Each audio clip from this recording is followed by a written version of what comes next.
दोस्तों, आज की कहानी है भाभी आपने मेरे पापा को खाने के लिए तरसा दिया। दोस्तों, कहानी शुरू करने से पहले अगर आपने चैनल को सब्सक्राइब नहीं किया हो तो कर लीजिए ताकि आपके पास पहुंच सके हर नया वीडियो। श्याम जी के दो बेटे थे। दोनों बेटे बाप का बहुत ख्याल रखते। श्याम जी की पत्नी बहुत पहले ही इस दुनिया से चल बसी थी। श्याम जी ने बच्चों की देखभाल बहुत अच्छे से की थी। नयन और नमन बाप का बहुत ख्याल रखते थे। नयन की शादी हो गई थी। नयन की पत्नी सीमा बहुत ही चालाक किस्म की औरत थी। जब तक नयन और नमन घर पे होते उसका मिजाज बहुत अच्छा होता, लेकिन उनके ऑफिस जाते ही एकदम गिरगिट की तरह रंग बदल लेती। आज जब दोनों बेटे ऑफिस के लिए जल्दी में निकलते हैं तो श्याम जी ने आज ही खिसाते हुए टोक लिया। हाँ पापा बोलिए, कुछ चाहिए क्या? नमन रुक गया और नयन निकल गया। वो मेरे जूते थोड़े फट गए हैं। अरे पापा तो नए ले आओ। सीमा भाभी आज पापा के लिए नए जूते ले लीजिएगा अपनी भाभी। सीमा को आवाज लगाते हुए नमन बोला, जरा देख लेना भाभी पापा को क्या चाहिए, तुम ला लेना। अभी हम लोगों को देर हो रही है कहकर नमन जल्दी में घर से निकल गया। नमन और नयन के घर से निकलते ही सीमा ने कड़ी नजरों से अपने ससुर की तरफ देखा। आपको इतना भी नहीं पता कि घर से बाहर जाते हुए किसी को टोकना नहीं चाहिए?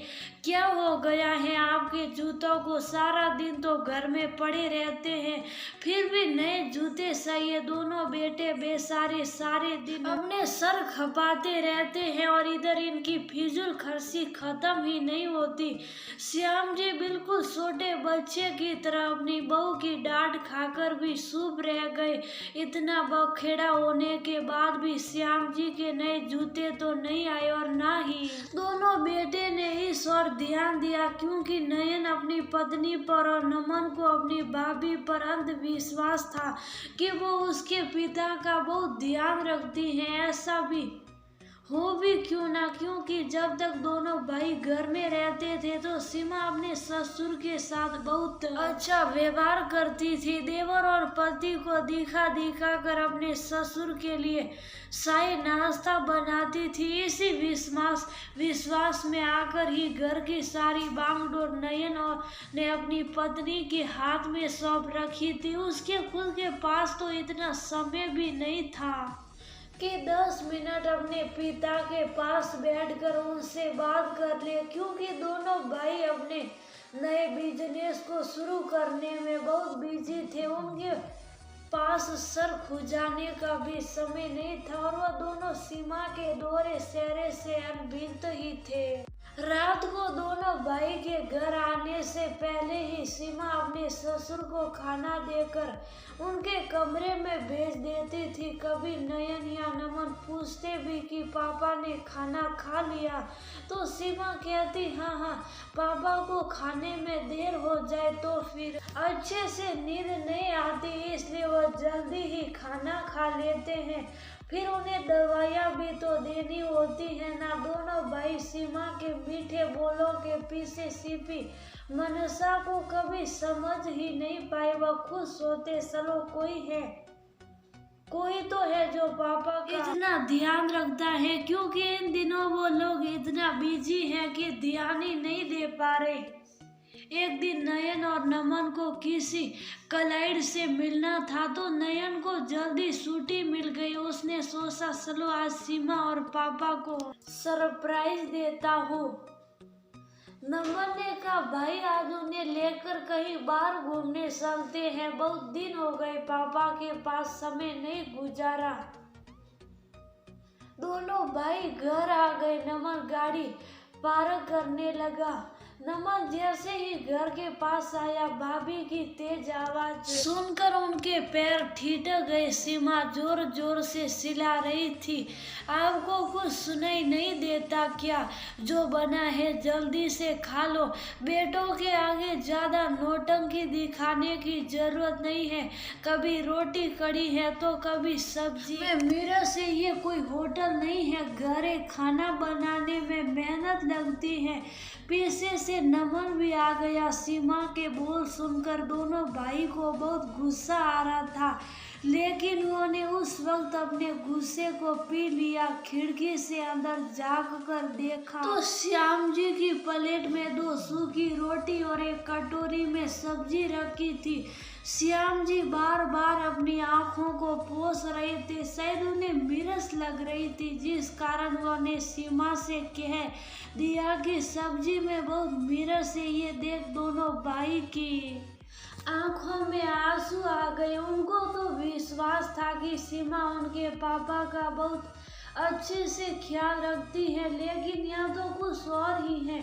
थोड़ी देर बाद ही टहलने के बाद नयन नमन घर वापस आया। देखा तो पापा अपनी थाली उठाकर रसोई में रख रहे थे। अचानक से दोनों को देखकर सीमा सब पका गई।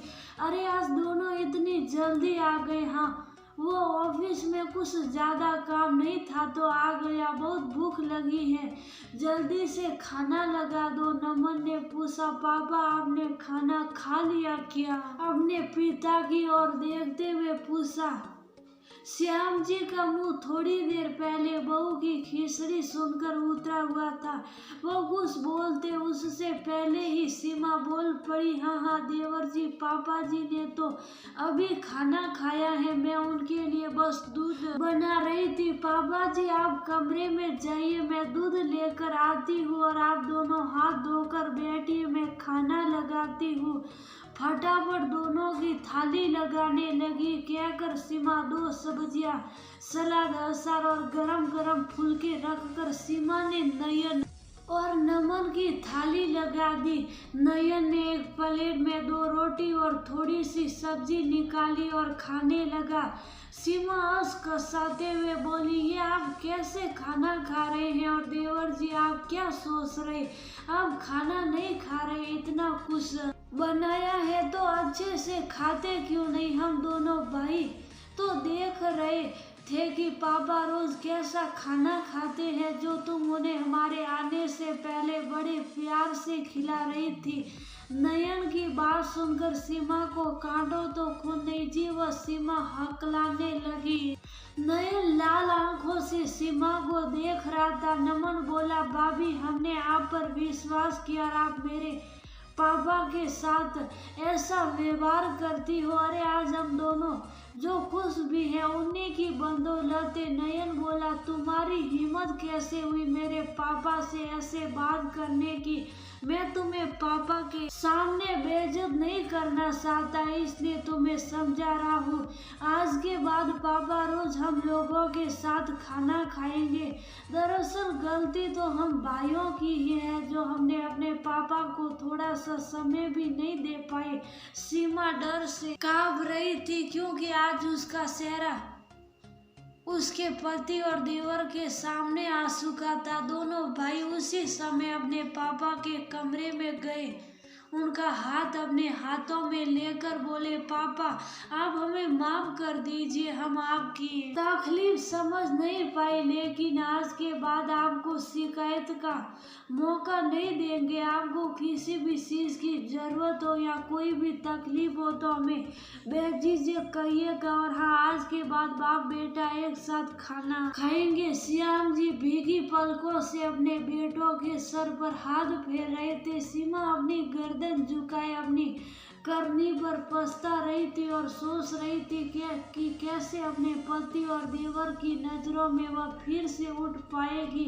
वह इतना कैसे गिर गई? क्या उनकी जगह मेरे पिता होते तो भी मैं ऐसा करती? सीमा ने भी ससुर से माफी मांगी, लेकिन नयन और नमन ने दोबारा सीमा के भरोसे अपने पिता को नहीं छोड़ा। अब वह समय निकालकर खुद अपने पिता का ध्यान रखते थे, क्योंकि एक बार भरोसा टूट गया था और दोबारा वो ऐसा नहीं करना चाहते थे। श्याम जी को अब हर समय ताजा खाने को मिलता था। बेटे भी बहुत ख्याल रखते अपने पिता का। श्याम जी अब बहुत खुश रहते थे। ऊपर वाले का शुक्रिया अदा करते कि उनको इतना प्यारे दो अनमोल रतन दिए।